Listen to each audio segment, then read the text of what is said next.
Hey, good news, no fire. I know, there's no fire. Thank God.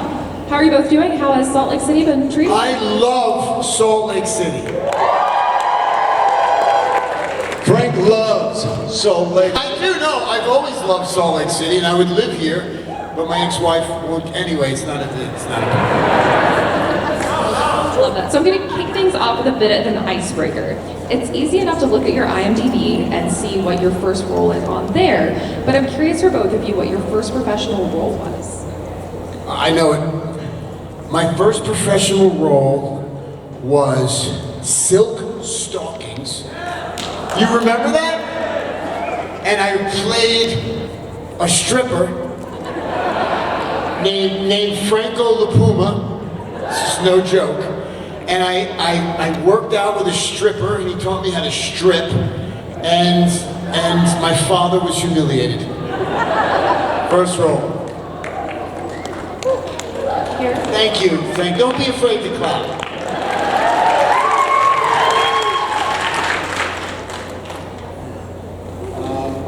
I wish I could remember what the title of this one ended up being, but there's two here. My junior year of high school, I skipped prom to be an extra in a biker film with Casper Van Dien and Patrick Muldoon. And then I heard that it never finished shooting, and then all of a sudden, a few years ago, I think it popped up on Netflix, and I fast forwarded through to see if I was still there. Did you make it? And there I was in frosted tips, some puka shell necklace, jumping behind a dumpster because the bikes were coming through. And it was out. Wait a minute, puka shells? And my girlfriend at the time got me in it. Anyway. I love that. And then the next year around prom time, I was in Malta shooting Troy. So. Right around there. See, and that other role is not on your IMDb. Wow, I'm very loud. That other role was not on IMDb, so learn something new. I love that. I know we can't talk like Peacemaker spoilers at all, but I want to talk with you about the dance. How was that learning the dance for the opening scene for Peacemaker season 2? It was the worst 2 days of my life. The worst two. I mean, it was like we were rehearsing for Cats on Broadway, and James Gunn took it very seriously, and I didn't think I was going to have to do it. And he's like, "What do you mean you're on the show?" I'm like, "Yeah, but it's the set." He goes, "You're doing the dance." So I had to rehearse this thing for like 2 weeks with a dance coach, and I was miserable. But it came out okay. But if you ever watch Peacemaker and you watch you'll see me crack a smile at the end where they all jump on me. I think that you should give us just a little taste of the dance. I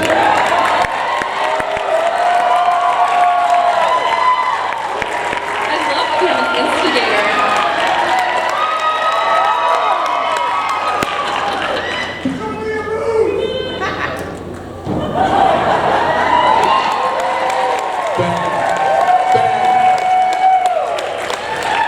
You have made peace with this audience. I certainly have. I'm a dancer in a dance of dances. And you did it. I think we have a few fan questions. Let's start with you right here. What's your name and what's your question? My name's Michael. My question is for Frank. With your martial arts background, has it helped you prepare for any of your roles and stunts for the roles you've taken? Oh, it's a great question. With my martial arts background, has it helped me prepare for roles? Every role. And it wasn't until I did a movie called Warrior, which was a combination of martial arts and acting. Thank you. But every role, there's a discipline and a physicality, and so being connected to myself physically always helps in every role I prepare for. Great question. Thank you. What's your name? What's your question? Hi, my name is Leah.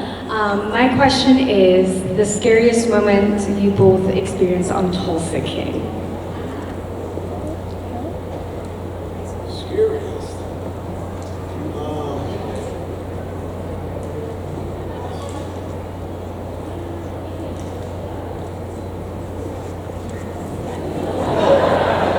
Well, my scariest moment, while he ponders this, Listen, he's from the farmland of Minnesota, Is this going to be and I'm from the Bronx, New York. So a I say reference to the things speed of how I faster. talk? The scariest thing for me is this. So, you know, there's a guy on the show called Sylvester Stallone.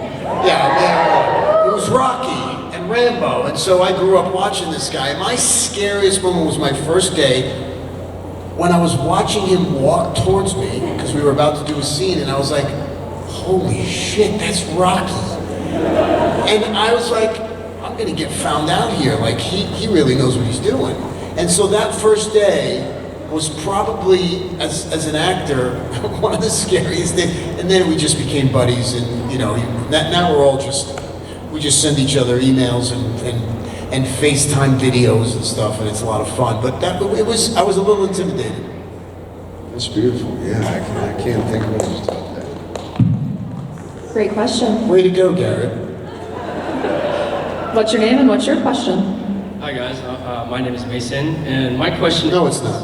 What's your real name? Mason, seriously, Mason. I'm so serious with you right now. All right, go ahead. I can. My name is Ordaz. my last name. My question for you guys is: what is a role for both of you guys that has ultimately changed your guys' lives and you have seen change fans' lives? You can answer this one.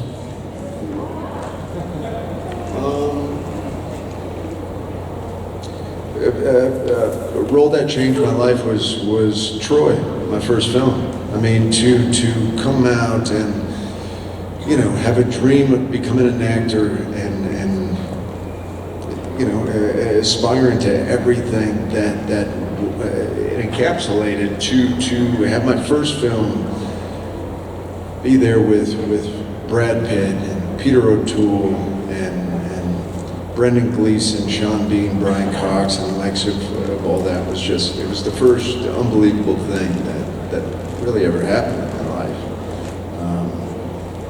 So yeah, I mean, changed the fans' life on Comic-Con. So then along came Tron.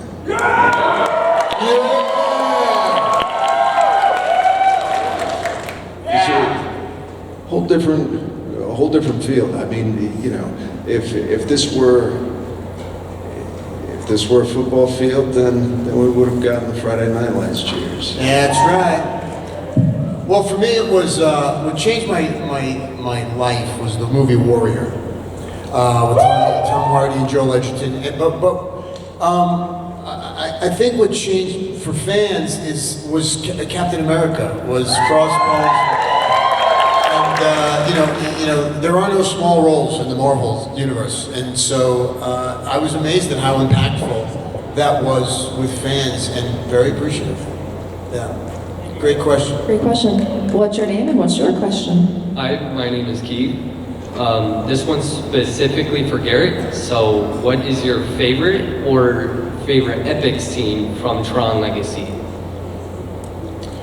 My favorite scene is Sam's first time seeing his father. You know, being reunited with a father that was absent for the majority of his life, and just the you know, the vulnerability that we got to bring to the grid in that moment and that scene, to bring sort of, you know, outside realism into the technological environment was beautiful. But I've met so many people here that it's really profound how many people come up to me and say that the father-son dynamic within Tron really changed their life. I mean, or saved their life, because they completely related to it so much. And I don't think I realized then, certainly, how many people would have had that reaction to that. So it's been very humbling, beautiful, nurturing for everybody's stories that everybody tells me here. So it's beautiful. Thank you. And you know, you guys may not realize this, and me as a fan of movies and movie stars and being affected, it's like when you guys come up to the table or wherever in the street and you say, hey man, I just need to tell you, you know, I was going through this, and I said, watched your film, and it's just, that's a huge thing for us. It's like, that, because we never know, like, what we do matters a lot of times. And when you guys you realize the power you have when you come up or you're willing to come to Comic-Con and like share your story. It's like, that makes us go home and go, oh wow, we're actually doing something, you know? So thank you, yeah.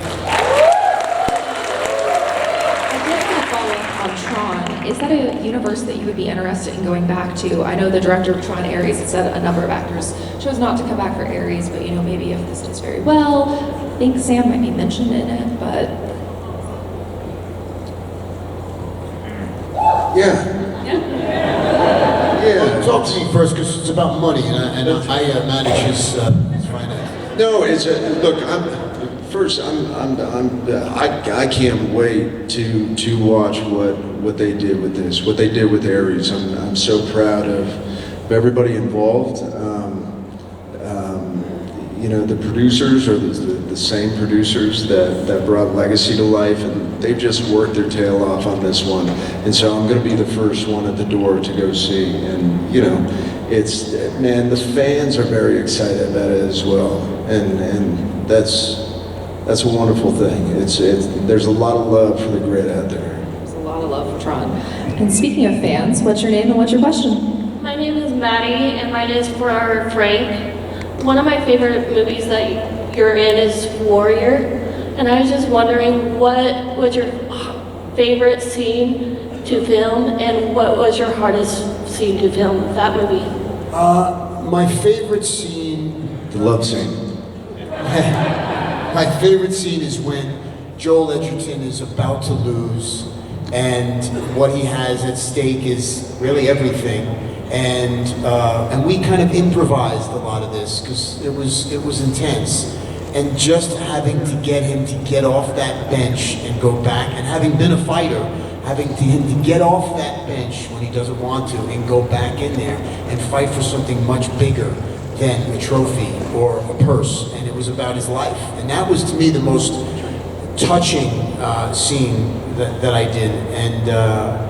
And you know, there were a lot of, it was a very physical movie. There were a lot of difficult scenes, but it was the emotional scenes that were most difficult, because that was the heart of the film. Thank you. It's a great question. What's your name and what's your question? Hey, my name is Jericho. My question is, what was your guys' favorite part of your role in Tulsa King? Me? You? You go first.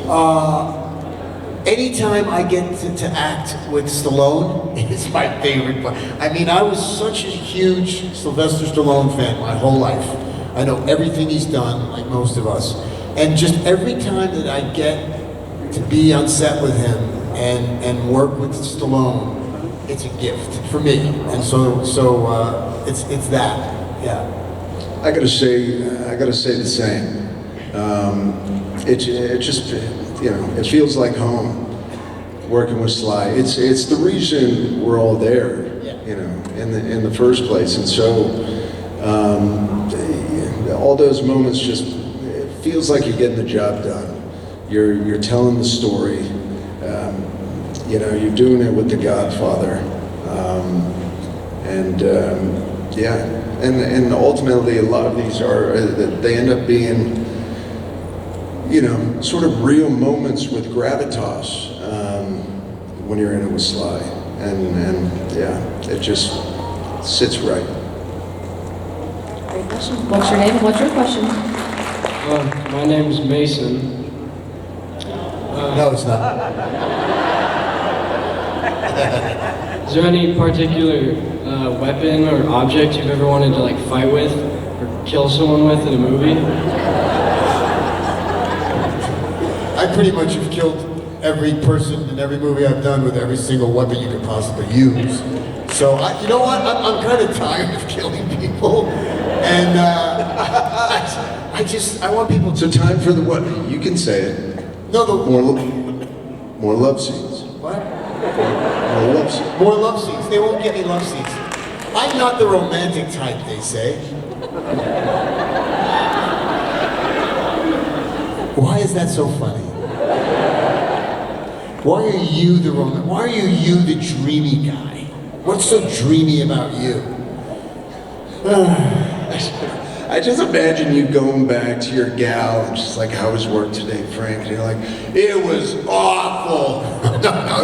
Why? No. It's like, First of all, I had to learn this beautiful dance scene. No. That didn't feel right. No. First of all, my girl's not supposed allowed to be to talk. moving and charming. My girl is not allowed to talk to me when I come home, okay? All right? And then when I say something, then she can say something. But until then, it's quiet in my house. And it includes my children. Anyway, it works for me. It's not for everyone. So no rom-coms for you in the future? I've been divorced twice. It's not working. Guys, we're here every Thursday. Thank you for your Thank you for your question. What is your name and what is your question? My name is Sorsha. This question's for Garrett. See, all the girls and women and ladies ask Garrett the questions. Just hold on, she's asking a question. Sorry. Go ahead, Sorsha. I love your dress. My son's favorite movie is Tron, and then the first movie I saw you in was Troy. What was your first impression or interaction with these big, heavy hitter actors like Brad Pitt, Eric Bana? What was that first conversation like? What's the first thing you said to these actors? Man, I think the relieving thing was that they were all filled with such ease, and they even though I could have been doe-eyed or been extremely sort of nervous or intimidated or really maybe not,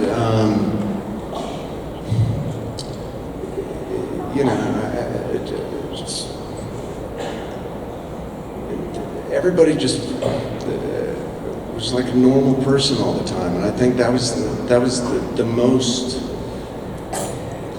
That relaxed me more than anything to settle into what I was embarking on. Was that everybody that I admired, all of my heroes, everybody made mistakes just as much as I did or I was gonna. And they made them continuously. They forgot their lines. They went to the wrong mark. They were nervous before something. They flubbed something. And all of that just let me breathe and sit into everything. And it was for every film, every single film. All of them were just like me, like us.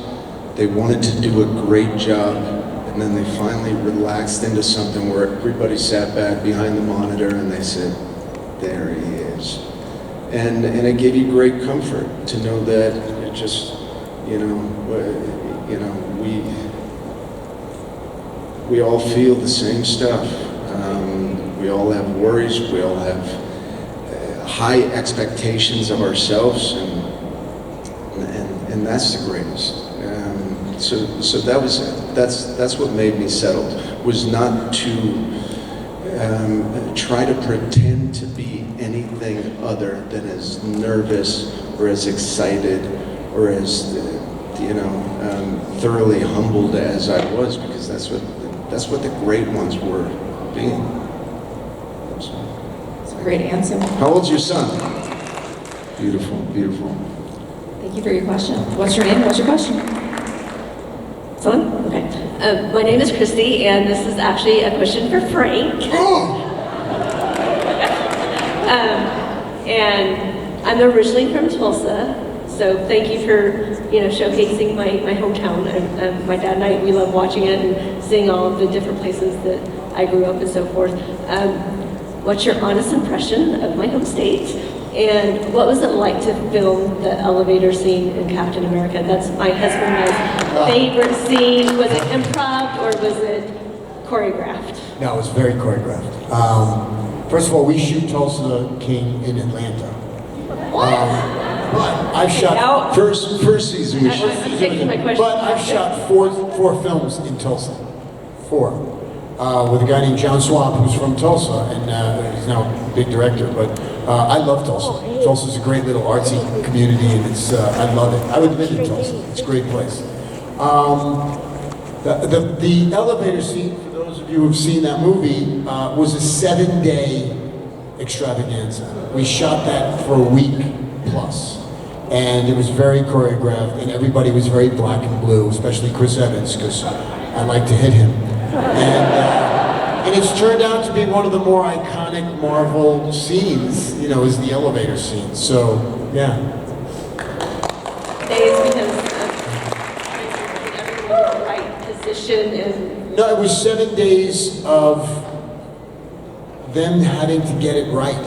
Do you know what I mean? And so there were a lot of moving parts, and Kevin Feige was on set all day, and it was about getting it right, because it was an important scene even back then. So yeah, I never done one scene so long in my life. thank you so much. Yeah, thank for you. coming to Salt Lake. Thank you for finally asking me a question.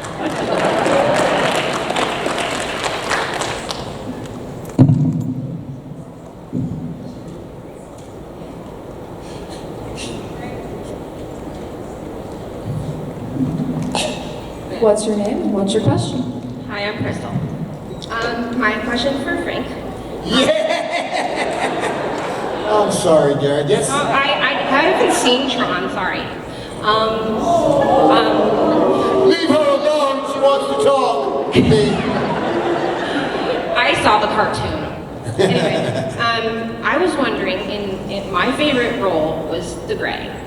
And I was wondering, your end of time or whatever, Yeah. do you think you came, or your character came to like a realization, and do you know how if he passed away, if he just, because I know I heard the wolves in the distance. Yeah.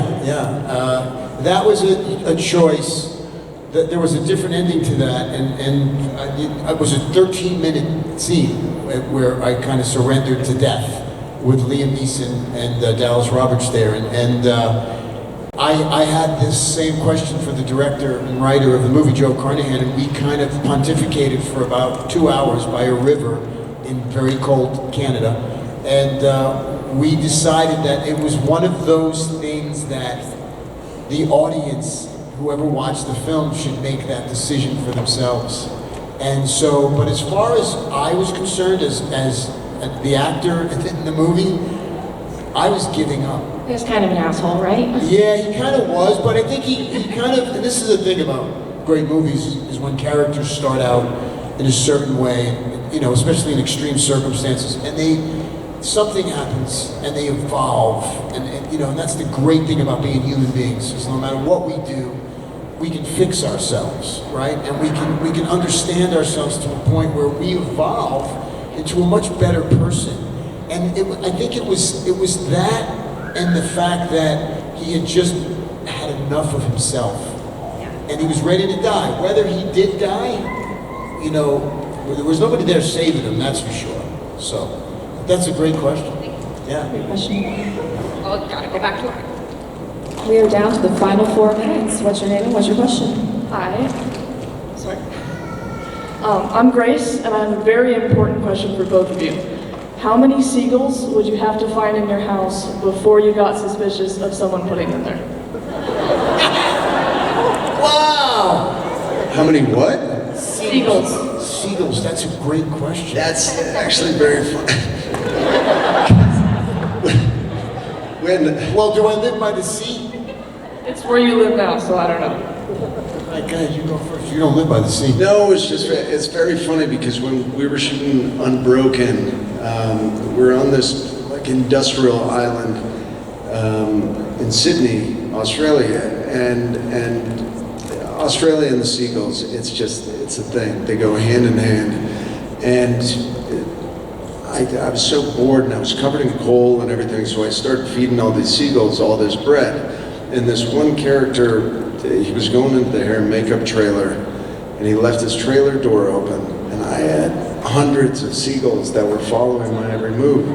And so I tossed all the bread into his trailer, and about 150 seagulls all jumped in there trying to fight over this bread.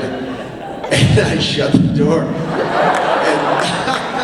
But then I got called to set. And I forgot I did this because I do these things once in a while. Yes. And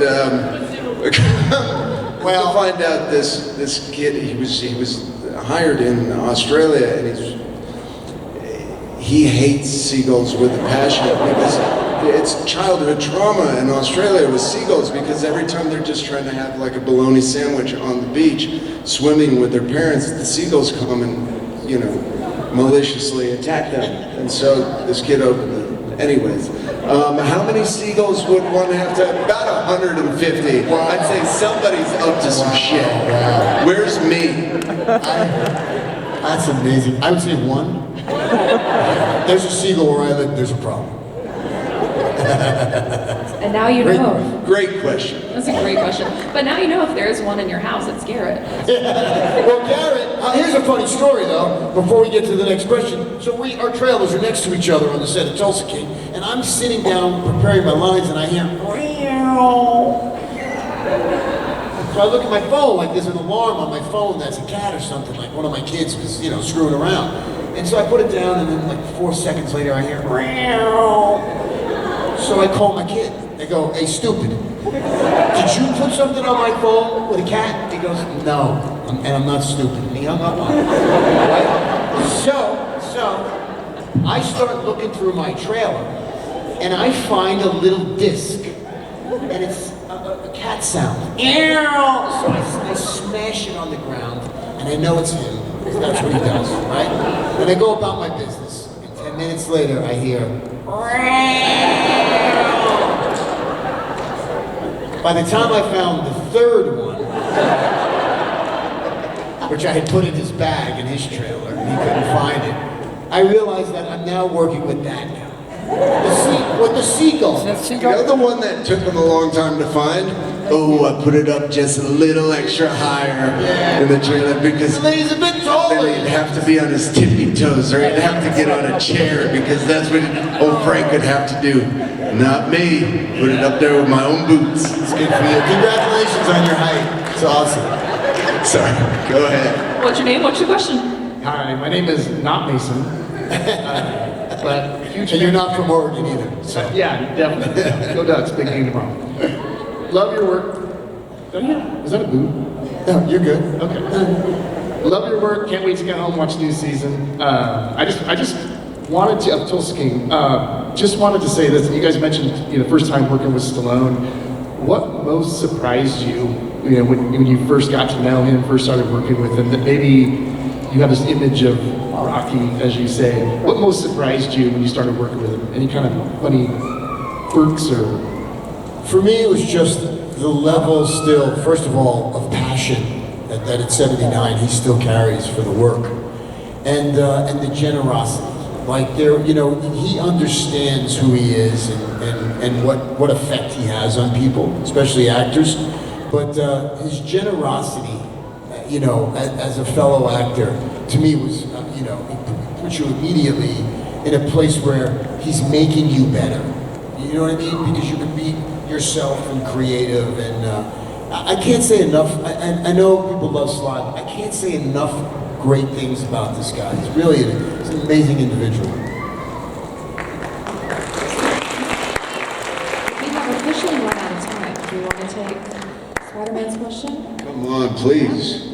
What's your name? What's your question? My name is Dexter, and this is a question for Frank. I was wondering if you were sad that you didn't get to play Crossbones more in the MCU. Yeah, it was a big deal for me because I had gone through a big test process, and it was a big deal signing a 7-picture deal, and there was some plans that we talked about, and then Crossbones was gone, and I wasn't going to go back. Then they called me, the brothers called me to come back and do a cameo in Avengers Endgame for the elevator scene, and I said, no, I'm not coming, I'm not doing it.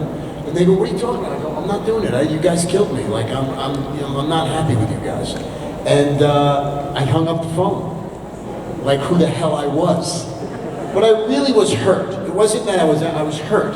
And my 14-year-old son at the time, he said, Dad, they want you to go back and redo the elevator scene in another dimension. It's going to be huge, and you have to do it. And he said, do it for me. John! I called him back and goes, I had to say, I'm sorry guys, I know what I was thinking about. I'll do the movie. And I went and did it. But yes, the answer is yes. I wished And I thought that was a great character, and even without me, that character, whoever could play it, that character should be in the Marvel Universe. It's a great question. Thank you both so much for coming out here this afternoon. This is fantastic. Thank you all for coming out this afternoon. This is great. Thank you both. Go home and watch Tulsa King. You guys are awesome. You guys are awesome. One more. Hi, I'm Stella. We loved you. This is for Garrett, right? We loved you in Country Song, especially my mom right there. Do you have plans to make any more music? Yeah, I'm releasing a song next month. We're gonna put, it's funny, the discussion, we're gonna put this album out, but because the last 2.5 years have been so busy, we were going to put it out 2 springs ago, and now it almost feels like that it's kind of been some long-awaited album. Really, it's just a lot of songs that were just moments that meant something to me. There were fractions and little parts of the day, and it's kind of lingered. And so I want to put it out because I'm proud of them. They're very pretty, and so those will all come out. But yeah, I'm going to release a song by the end of next month. By the way, if you guys, if you love country style music, this guy actually is amazing. Kills me to say it. And Spotify, you're on Spotify, right? He's amazing. He's a great songwriter and he's a great singer. And he played a song for me once in the car, and I'm like, holy, who is that? He said, it's me. They went, oh no, you look like that and you sing?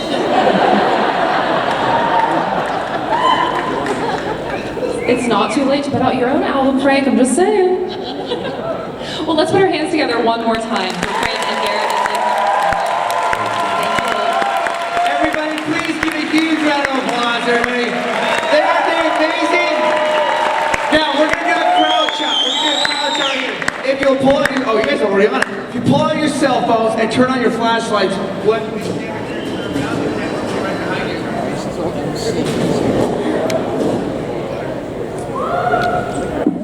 Perfect. All right, guys. On the count of 3, I want you to yell Tulsa. Ready? 1,